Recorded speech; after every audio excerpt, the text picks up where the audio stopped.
David Hume. David Hume was born in Berwickshire, Scotland, near Edinburgh in 1711. Born from a good but not extremely wealthy family, his father died when he was about 3 years old. He grew up with the political philosophy of the Whigs, who believed in the supremacy of Parliament and tolerated the Protestants, but were opposed to the papal crown of James II and all of his descendants. Religiously, he was brought up in a Calvinistic tradition and attended the Church of Scotland, where his uncle was a pastor. He went to the University of Edinburgh at the age of 10 with his brother, where he studied Greek and Latin. At this time, he became somewhat obsessed with proving God's existence and the idea of atheism. He looked for answers in ancient texts, but also, later, in more modern authors such as Jean-Baptiste Dubois, Malebranche, and Bales. He conceded much later in a 1751 letter to Gilbert Elliot of Minto that he wrote a manuscript where he tried to make sense of religion. One he later burned, but he was of the opinion that while reading on the topic throughout his life, doubts stole in, dissipated, returned, were again dissipated, and returned again. He was always known for his anti-religious writings. Although his family wanted him to pursue a career in the law, he thought the discipline to be seriously boring and decided to rather become a scholar and philosopher. He studied intensively for 3 years after university, whereafter he said, "There seemed to be opened up to me a new scene of thought."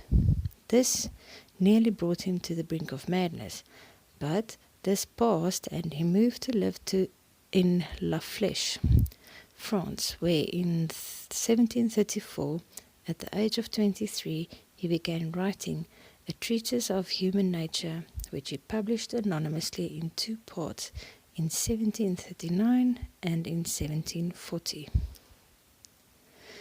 The Treatise of Human Nature consisted of 3 volumes and looks at a variety of philosophical topics, such as space-time, causality, external object, the passions, free will, and morality. He looked at these topics from a skeptical perspective. Hume criticized the ancient philosophers on the use of hypotheses and elaborate theories to explain these metaphysical concepts without basing any of it in real-life experiences. He had the same critique towards modern philosophers whose work he believed failed in explaining human nature because it was based on theoretical deduction and not empirical evidence. For him, this led to perpetual debate, which he called the rabble without doors, and he believed their rabblings had so much hidden meanings that it could not be read without some sort of interpretation. Although seen today as a masterpiece, the treatise was not received well at the time. It was reviewed quite sarcastically in the journal History of the Works of the Learned. It had comments by the editor, Jacob Robinson, such as, "These are too dazzling for my weak sight," and "a most charming system indeed." Hume felt the comments quite abusive, but did not, as some anecdotal stories tell, act in anger and threatened Robinson with his sword. He was nonetheless disappointed in how the book was received, and famously said in his autobiography, "It fell dead born from the press, without reaching such distinctions, even to excite a murmur among the zealots." He did not stop writing though, and in 1741 and 1742 published Essays Moral and Political. These were more successful than the treatise, and he believed the more popular style of writing he used was, in part, responsible for its success. An inquiry concerning human understanding was consequently published as a revision of the treatise in 1784. It revisited Book 1 of the treatise, which argued for the validity of empiricism, and also looked at the discussion of liberty and necessity found in Book 2. In addition, he also added on miracles and of a particular providence and of a future state, which openly condemned religious belief and was originally discarded for publication in the treatise to curry favour with the theologian Joseph Butler. An inquiry concerning the principles of morals was published in 1751, which totally remoulded Book 3 of the treatise. Here he institutes a system of morality based on utility and feelings, and not on any divine intervention.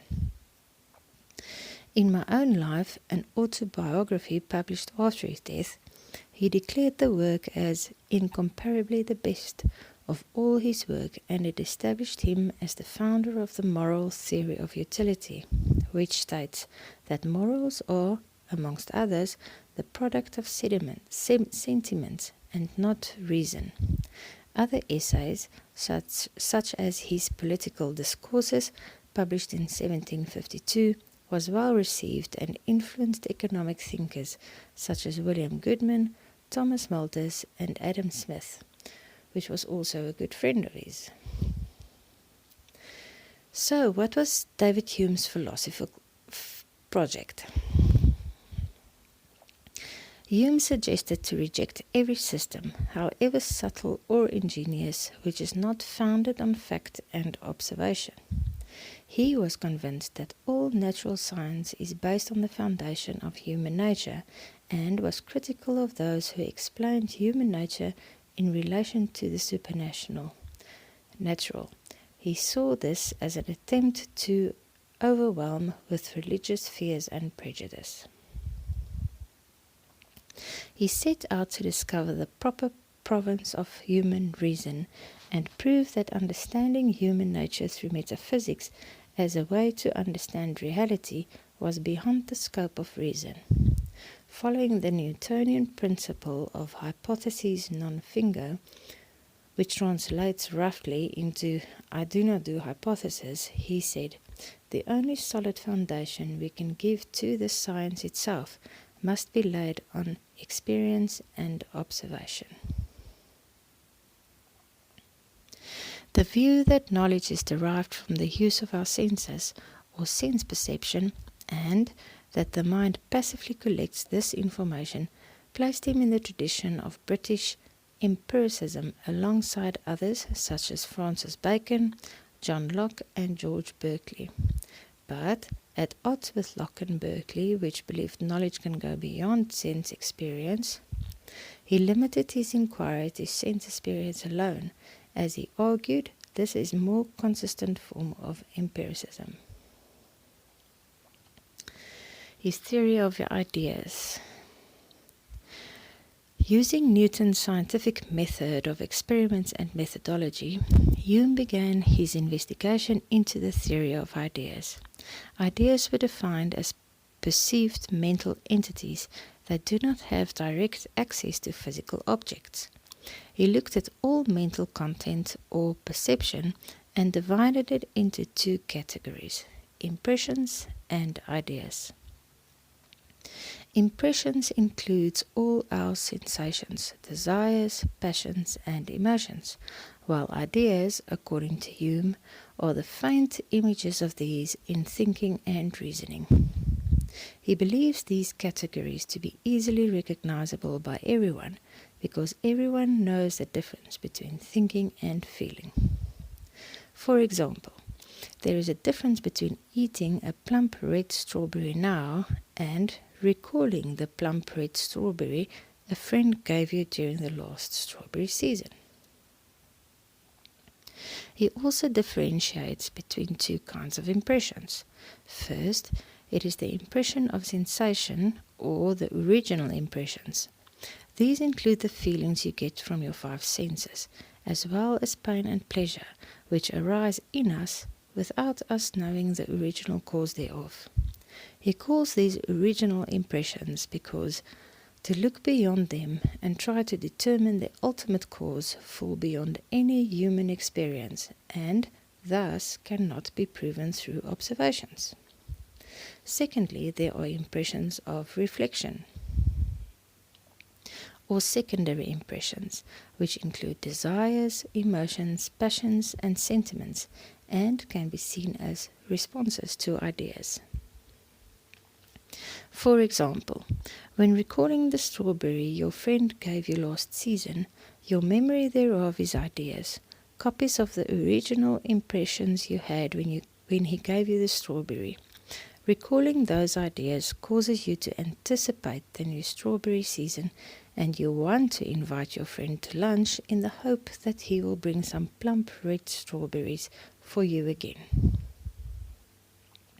Perceptions, which includes both impressions and ideas, can either be simple or complex. Complex impressions, for example, my impression of the freshly picked strawberry in my hand, affects my senses in different ways. It is red, a little rough to the touch, and smells sweet. The red color, roughness, and sweet smell can be seen as simple impressions of the strawberry, as these cannot be broken down into any simpler components than that which they already are. In other words, without the red, rough, and smell, there is no strawberry. Hume argues that even if there may seem nothing freer than thought which is not restrained within the limits of nature and reality, all ideas is ultimately only copies of impressions that you can combine in whichever way you like. We are restricted to compounding, transporting, augmenting, or diminishing the materials afforded us by the senses and experience. The fact that Hume placed ideas in a lower hierarchy than impressions within the theory of knowledge is a complete contrast with the traditional Western philosophy, maintaining that universal ideas and not singular sense impressions are the base of human intellect. On applying this theory about the mind to philosophy, Hume says, when we entertain therefore any suspicion that a philosophical term is employed without any meaning or idea, but too frequent, we need but inquire from that impression, is that supposed idea derived? And if it be impossible to assign any, this will serve to confirm our suspicion. His copy principle. Hume claims that our ideas are copies of our impressions, but it only applies to the relationship between simple ideas and simple impressions. He calls this general statement his first principle in the science of human nature, as everyone's experience confirms this. Although he cannot prove that this correlation holds universally, he is very confident that it is true and concludes that there is a constant conjunction between simple impressions and simple ideas, and that it cannot be a matter of chance. His question is then, do ideas cause impressions or do impressions cause ideas? He argues that as we have established through experience, simple impressions always come before simple ideas. For example, when you want to give a child the idea of how a pineapple tastes, you give them a piece of pineapple to eat, not the other way around. He does concede there could be minimal chance of an exception to this rule, but this can be ignored in the face of the other overwhelming evidence. On definition, Hume was frustrated with how the metaphysical science defined ideas and terms. He states that the chief obstacle to our improvement in the moral or metaphysical sciences is the obscurity of the ideas and ambiguity of the terms, and to find clarity on the content of ideas and the meaning of the terms one investigates, you need something else than just the use of synonyms. Here he was very confident in his account of definition and how it will have the same dramatic effect on moral science as what the microscope had in natural science. He uses a simple series of tests to identify cognitive content. First, you take a term. Then, you ask what is the idea attached to the term. If there is no such idea, the term has no cognitive content, no matter its popularity in philosophy or theology. If, on the other hand, the term does have an idea attached to it and it is complex, you break it down into a simple idea that compose and trace them back to their original impressions. If at any point you fail, there is no cognitive content, but when you are successful in the process, you have a just definition showing exactly the content of the term. Principles of association. Even though we can separate and combine simple ideas as we wish, there has to be some sort of thread that holds it all together to allow for logical and consistent thought. Therefore, there is some tie or union among particular ideas that when one pops up, it also initiates the other. Hume explains this phenomena in terms of the mind's natural ability to associate certain ideas with each other. He recognized 3 principles of association. First, there is resemblance. If you see a picture of your mother, you naturally think of her because the picture resembles her. Secondly, there is contiguity in time and place. If you are reminded about South Africa's first free elections, you may think about J.K. Rowling, who published her first book around the same time, because they are temporally contiguous. Or you may be thinking of Knysna, which leads you to think about bungee jumping from the Blowkrans Bridge, and may lead you to think about the Titicaca Forest, as they are all spatially contiguous. The third and strongest of these principles, but also, according to Hume, the least understood, is causation. Causality works from both cause and effect, as well as the other way around, where seeing the daughter may remind you of her mother, and thinking about the mother may lead you thinking about the daughter. Causation has the ability to move beyond the senses and can establish links between past, present, and future. For example, because taking an antihistamine has cleared my hay fever in the past, I expect the one I took just now will do the same to my existing bout of allergies. These principles are original, and while the effects of these principles are obvious, their causes are usually hidden. To explain them further would take you beyond the limits of experience. Therefore, they are seen by Hume as original qualities of human nature. He concludes that it should be easy to conceive of what vast consequence these principles must be in the science of human nature, since they are the only ties of our thoughts. They are really, to us, the cement of the universe, and all the operations of the mind must in great measure depend on them. Hume's account of our causal inferences can be used to explain some of these vast consequences. Causal inference. While traditionally Western philosophers believed that to know something fully you must know the case upon which it necessarily depends, Hume does not believe that such knowledge is possible. He translates the traditional distinction between knowledge and belief into his own terms, dividing all the objects of human reason on inquiry into 2 exclusive and exhaustive categories: relations of ideas and matter of fact. This became known as Hume's fork. Statements about relations of ideas are all logically true and can exist through reasoning alone.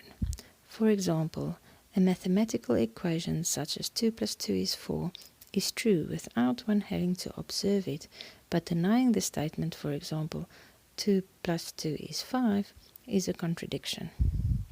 Opposed to this, a statement on matter of fact depends on the way the world is. There is always a possibility that a statement of matter of fact can be wrong, but that does not necessarily create a contradiction.